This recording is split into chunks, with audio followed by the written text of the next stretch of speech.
But I was speaking to the president of Mexico, a very wonderful woman, actually, and she said something that really got me. I said, you're not a big drug-taking nation? And she said, no, we are not a consumer.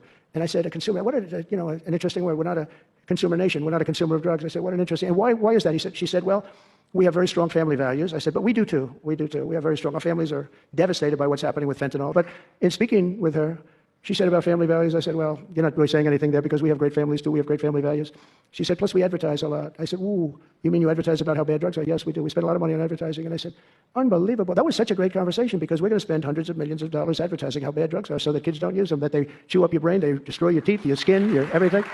And I thanked her for that. I make so many calls and I never learn anything from anybody. I know everything and I never learn anything from anybody. And I spoke to this woman. As soon as she said it, she didn't have to say exactly what. I said, exactly. What a great idea. And I think we're going to have, and I saw pieces of it. We're going to go in with $100 million and then another $100 million initially. But I saw some of the ads and